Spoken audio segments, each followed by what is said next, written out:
मत कर्मकृन् मत परमो मत भक्तः संगवर्जितः निर्वैरः सर्वभूतेषु यह स मामेति पांडव।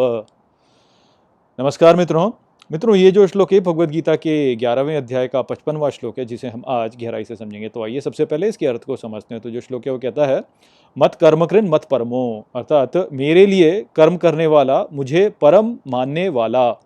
मत भक्तः संगवर्जितः, अर्थात मेरा भक्त लिप्त नहीं होने वाला। निर्वैरः सर्वभूतेषु यह, अर्थात जो सभी भूतों से द्वेष न करने वाला होता है। स मामेति पांडव, अर्थात वह मेरे समीप आता है, हे पांडव। तो श्री कृष्ण ने अर्जुन को अपने सच्चे भक्त का लक्षण बता करके यहाँ पर 11वें अध्याय का समापन किया है। तो वो कहते हैं कि मेरा जो भक्त होता है वह केवल मेरे लिए कार्य करता है, वह मुझे ही परम मानता है, उसे इस संसार में किसी भी अन्य से कोई भी आसक्ति नहीं होती है और वह किसी से भी घृणा नहीं करता। तो हम पिछले श्लोक में समझ चुके हैं कि ईश्वर को प्राप्त करने के लिए भक्ति की आवश्यकता होती है, और हम ये भी समझ चुके हैं कि भक्ति के बीज, भक्ति के वृक्ष को प्राप्त करने के लिए अटूट आस्था का बीज चाहिए होता है। तो यदि कोई भक्त जो है वह अटूट आस्था रखता है, वह ईश्वर के बारे में इस प्रकार की धारणा रखता है कि ईश्वर जो है वह सदा मेरी रक्षा कर रहे हैं, तो ऐसा मनोभाव रखने वाला जो व्यक्ति होगा वह स्वाभाविक रूप से ही वैसा हो जाएगा जैसा यहाँ पे श्री कृष्ण अर्जुन को बता रहे हैं कि मेरा जो भक्त होता है वो केवल मेरे लिए कार्य करता है, वह मुझे परम मानता है, वह किसी और से आसक्ति नहीं रखता। तो इस प्रकार का जो व्यवहार होगा वह भक्त में हो ही जाएगा यदि वह अटूट विश्वास रखता है। तो इसको यदि आपको और अच्छे से समझना है तो आप पति और पत्नी के बीच जो एक पारंपरिक संबंध होता है विवाह में, उसका उदाहरण ले सकते हैं।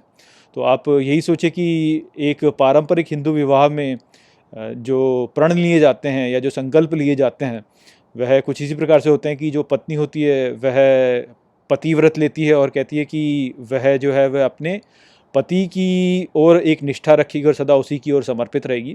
वहीं पति जो होता है वह भी प्रण लेता है और वह प्रण लेता है कि मैं अपनी पत्नी की सभी आवश्यकताओं को पूरा करूंगा और उसकी सदा रक्षा करूंगा।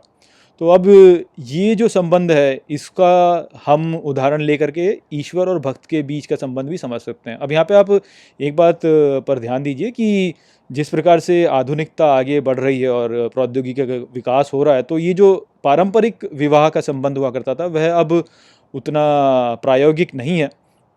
और आज के समय यही हो रहा है कि महिलाएं जो हैं वह घर से बाहर निकलती हैं, वह भी कार्य करती हैं और इस प्रकार से वह स्वयं की सभी आवश्यकताएं स्वयं ही पूर्ण कर सकती हैं और अपने बच्चों की आवश्यकताएं भी पूर्ण कर सकती हैं।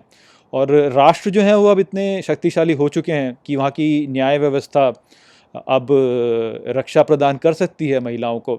तो इस कारण से जो पारंपरिक विवाह होता था उस प्रकार का विवाह आज के समय पे उतना प्रायोगिक नहीं है और ये बात हमको समझनी चाहिए। किंतु हमें यहाँ पर जो ईश्वर और भक्त के बीच का संबंध समझना है, उसको समझने के लिए हम पारंपरिक विवाह का उदाहरण ले सकते हैं।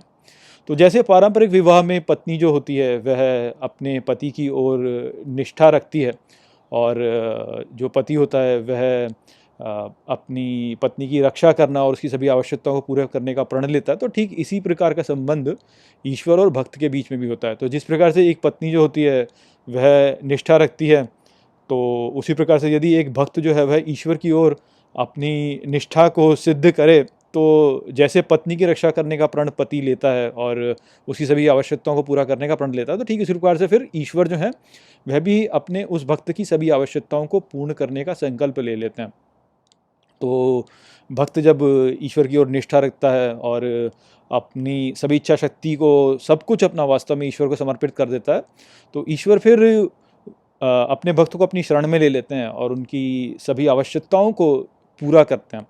तो यहाँ पे जो अंतर होता है जो हमें समझना चाहिए वो यही है कि जिस प्रकार से पति ने प्रण लिया किंतु पति का जो इच्छा शक्ति है वह संपूर्ण नहीं है, तो वो इतना शक्तिशाली नहीं होता कि वो सभी समयों पर अपनी इच्छा शक्ति पूर्ण कर सके। तो पत्नी की इच्छा शक्ति सभी समय पर पूर्ण संभवतः वह नहीं कर पाएगा, किंतु ईश्वर जो है उसकी जो इच्छा शक्ति है वह तो सिद्ध है अर्थात उसकी इच्छा शक्ति प्रधान होती है, तो ईश्वर अपने कार्य को निश्चित ही पूरा करेगा। तो वह अपने भक्त को सुरक्षा प्रदान करेगा ही करेगा, वो कर ही पाएगा। अर्थात यदि हम ईश्वर की ओर अपना समर्पण कर दें तो हम अपनी भलाई सुनिश्चित कर लेते हैं। यदि एक पत्नी जो है वो अपने पति की ओर समर्पण कर दे तो उसमें उसकी जो रक्षा है वो सुनिश्चित नहीं हो पाती, क्योंकि पति जो है वह पूर्ण रूप से शक्तिशाली नहीं है। किंतु यदि कोई भक्त जो है वो ईश्वर की ओर अपना समर्पण कर दे तो ईश्वर पूर्ण रूप से शक्तिशाली है। तो जो भक्त है उसकी भलाई सुनिश्चित हो जाती है यदि वह ईश्वर की ओर समर्पण कर दे। तो जैसे एक पारंपरिक पत्नी जो होती है उसको उसके विवाह के पश्चात उसका पति ही जो होता है वह सभी संघर्ष करता है, पत्नी को कुछ भी संघर्ष करने की आवश्यकता नहीं होती। पत्नी को केवल इतना करना होता है कि वह अपने पति की सेवा करे और उस पर ध्यान केंद्रित करे। ठीक इसी प्रकार से जो भक्त होता है वह भी जब ईश्वर की ओर समर्पण कर देता है तो उसको भी फिर इस संसार में संघर्ष नहीं करना पड़ता। उसको केवल इतना ध्यान देना होता है कि वह ईश्वर की ओर समर्पित रहे, अर्थात वो अपने सभी कार्यों को ईश्वर के लिए करे और वह इस संसार में किसी भी और से लिप्त ना हो, किसी भी और से आसक्ति ना रखे, केवल ईश्वर से ही आसक्ति रखे। तो जो व्यक्ति इस प्रकार से करेगा तो ईश्वर की सुरक्षा वह प्राप्त कर लेगा, और जब वो ईश्वर की सुरक्षा प्राप्त कर लेगा तो वो निश्चिंत होता जाएगा, क्योंकि उसको फिर जीवन में संघर्ष करने की कोई आवश्यकता नहीं, उसकी सभी आवश्यकताएं पूरी होती रहेंगी। तो जब व्यक्ति इस संसार में केवल ईश्वर के लिए कार्य करता है और किसी अन्य से आसक्ति नहीं रखता, केवल ईश्वर से आसक्ति रखता है, तो वो पाएगा कि उसका जीवन सरल होता जाता है। धीरे धीरे उसकी सभी आवश्यकताएं स्वयं ही पूर्ण होती जाती है, क्योंकि ईश्वर की शरण में वो आता जाता है। तो ईश्वर उसकी रक्षा करने लगते हैं, उसको जीवन में कुछ भी संघर्ष नहीं करना पड़ता, और वो केवल जीवन में एक ही बात पे ध्यान केंद्रित करता है, और वो है कि ईश्वर की ओर अपनी भक्ति को बढ़ाता जाए, बढ़ाता जाए, बढ़ाता जाए। और जैसे उसकी भक्ति में और वृद्धि होती जाती है वैसे वैसे ईश्वर की सुरक्षा उसके लिए बढ़ती जाती है और उसका जीवन और सरल होता जाता है। तो इस प्रकार से जो दृढ़ विश्वास यदि व्यक्ति अपने भीतर डाल ले कि ईश्वर मेरी रक्षा कर रहे हैं, तो उस दृढ़ विश्वास के साथ में उसकी भक्ति में वृद्धि होगी। भक्ति में वृद्धि होगी तो उसका जीवन सरल होता जाएगा, क्योंकि ईश्वर उसकी सुरक्षा करने लगेंगे, और जैसे उसका जीवन सरल होता जाएगा तो उसकी भक्ति और बढ़ती चली जाएगी। तो इस प्रकार से एक सकारात्मक चक्र उसके साथ चलेगा, जहाँ पर कि उसकी भक्ति में वृद्धि होगी, जिससे उसकी सुरक्षा बढ़ेगी, जिससे उसकी भक्ति में और वृद्धि होगी, जिससे उसकी सुरक्षा बढ़ती जाएगी। तो इस प्रकार से उसका जीवन सरल से सरल होता जाएगा, और व्यक्ति जो है वह धीरे धीरे धीरे धीरे धीरे धीरे ईश्वर की ओर प्रगति करता जाएगा। दूसरी ओर यदि व्यक्ति इस प्रकार का दृढ़ विश्वास नहीं रखता है तो फिर उसे अपना ध्यान स्वयं रखना पड़ता है, और जब उसे अपना ध्यान स्वयं रखना पड़ेगा तो उसमें भक्ति भी नहीं विकसित होगी।